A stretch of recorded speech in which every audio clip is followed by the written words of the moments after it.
Peace to the family. Just want to give thanks to the Most High, to the universal God, for blessing me to see another day, another year, 55 years old.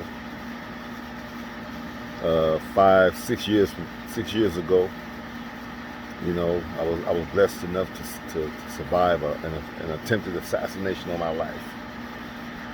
My own family tried to take my life.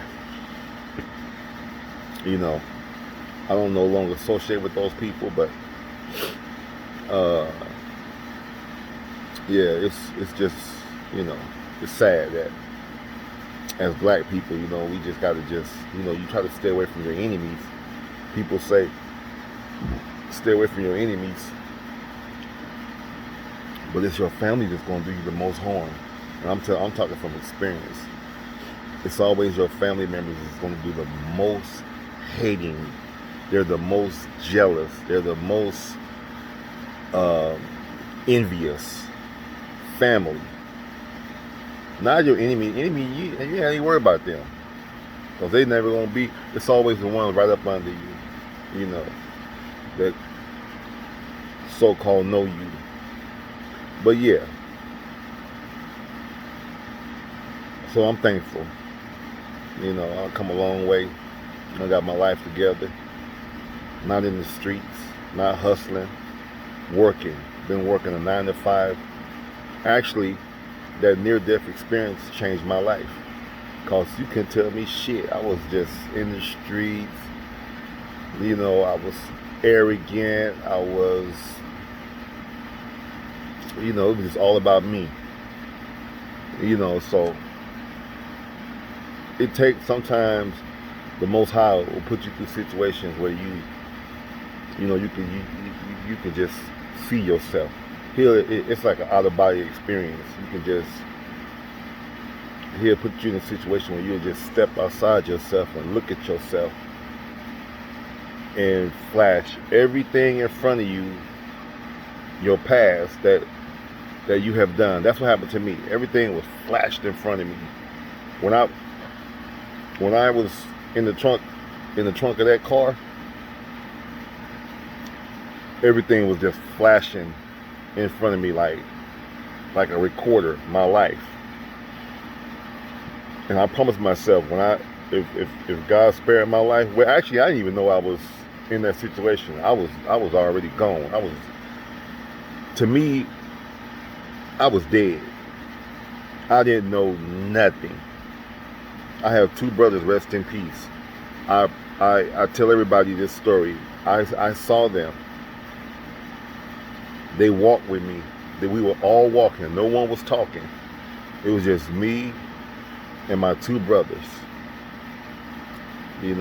One of my brothers had something in his hand. I don't know what it was, but it was white and it was long, and he was just walking with it. I think it was a towel. But they walked with me to this long white table. You couldn't see the end of it. It was a long white table with a white sheets or something on top of it. And we sat at the end of that table, the 3 of us, my brother Fonzo, my brother Reggie. We sat at the end of that table. And next thing you know, we never talked, mind you. We never exchanged any words. We were just in each other's company. And next thing you know, I was inhaling for seems like an eternity. I was like for a long time, to where you think you're gonna die, but hell, I was already dead. The inhaling was me coming back. I didn't know all this back then. Over the years, I'm just putting all the events together, because really I'm still working on my mental state as far as dealing with trauma, because I never had any treatment. I never saw a psychiatrist.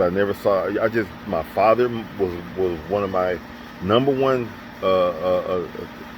therapists, and a couple of friends. They know who they are. That even though I was down on my luck, I wasn't the land that I used to be.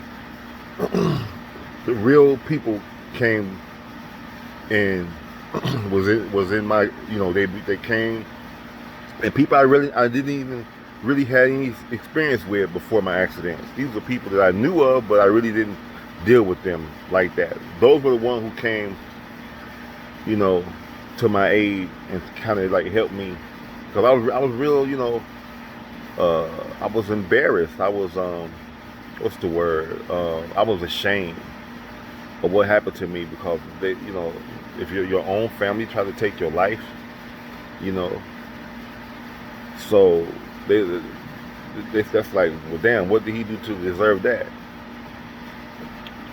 I can sit here, that's a whole nother story. That's a whole nother situation. But anyway, so I'm just thankful, man. I'm just venting. I'm just sitting in my backyard today, just reflecting on my past, and, you know, being thankful that the Most High God, the Universal God, gave me the strength, you know what I'm saying, to just persevere, just keep at it, you know what I'm saying. Because 100,000 times, you know, I gave up on myself. I didn't see it, but a couple of my friends, they saw. He said, "Man, you'll bounce back, man. You L Boogie, you Lineal, you gonna bounce back." A couple of nicknames. I said, "Nah, man, this right here, man. I don't know." Mind you, I couldn't walk, I couldn't talk, you know, I couldn't do anything. I was like, I was out. My dad took me in and fed me breakfast in bed every day for like 2-3 weeks. I couldn't walk. I'm just in the room. It's just in my dad's room, just bedridden. They wanted me to stay in the hospital, but I said I had to get out there. I had to get out that fucking hospital. I had to get out of there. I said, y'all gonna get me up out of here. My girlfriend back at that time, look, come and get me. They releasing you? No, I'm getting up out of here, because I'm not getting better. If I stand here, I'm gonna get worse. You know, all this catering to me. No, I got to shake it off. I don't want none of this more. I don't want no more of this damn medicine. Get me out of here. Let me get myself together. Let me use my mental strength to get myself together. So she came and got me out of here. Went to my dad's house, and, you know, just knuckled down, and just, you know, it was hard. But I got myself together, you know. My dad, Vietnam veteran, you know, he used to talk to me and give me a lot of encouraging stories, and it really, really, really helped me. It really did. Because I know he's been to Vietnam, you know what I'm saying, you got to deal with a lot. And my dad, the type of person, he don't really let nothing faze him like that. If it did, I couldn't tell. He don't never show it. He don't never show it. So I incorporated, you know what I'm saying, those attributes. You know, like, man, keep it pushing. Don't give up. Cause I gave up. I ain't gonna lie. I was feeling sorry. I said, man, damn. You know, my head was beat up, beat in. My damn near lost my eye. You know, they really did me a number, you know what I'm saying? But I thank the Most High for giving me the strength to bounce back. You know, it took me a while. You know, it took me like 4 months to just physically just be able to just walk and move about.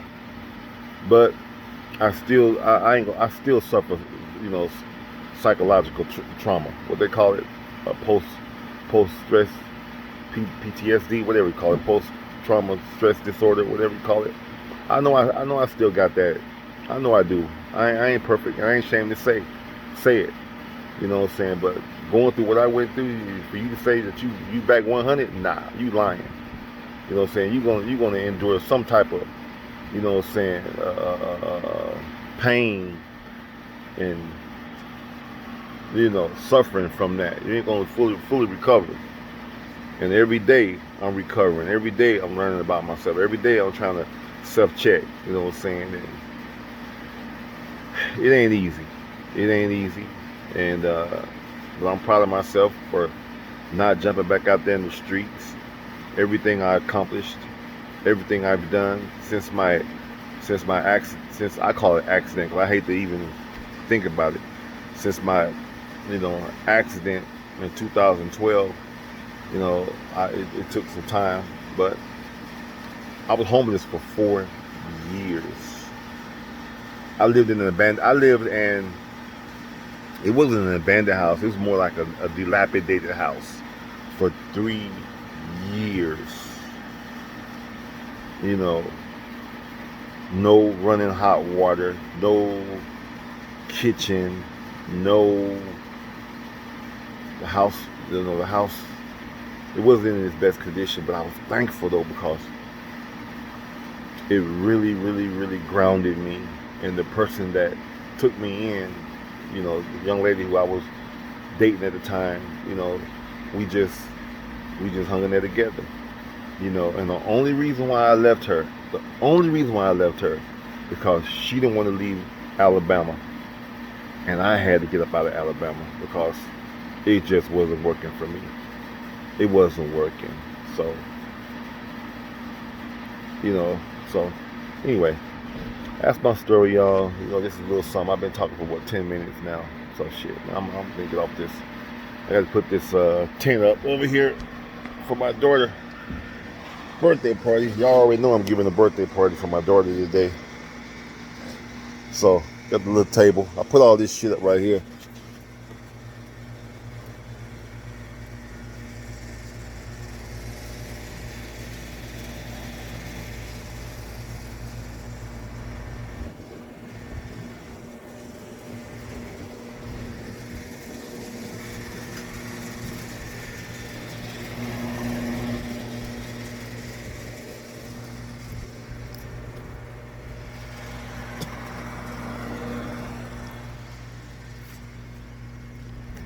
This is the tent I got to put up. Sun shelter to go over that table right here. I showed y'all the grill yesterday. Shit, my girl, she bought this dang umbrella to put on the table. But mind you, this is a beach umbrella. You got to stick this in the sand on the beach. Look.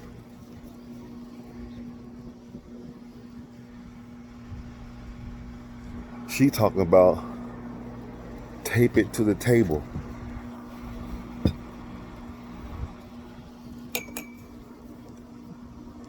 I said, this ain't gonna work. You can't do that. So I'm gonna make it some kind of way where I can put it on my grill. I'm gonna put some screws in that thing and put it about right here.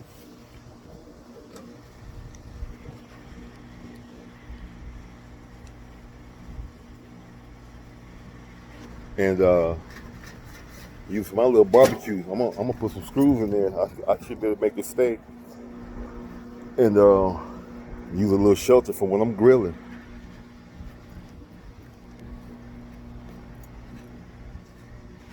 I like my grill. It's my first little grill I done got for myself. I'm 55 years old and I never bought a barbecue grill. Ain't that crazy? Anyway, let me put this tent up because I know that's what she's finna talk about.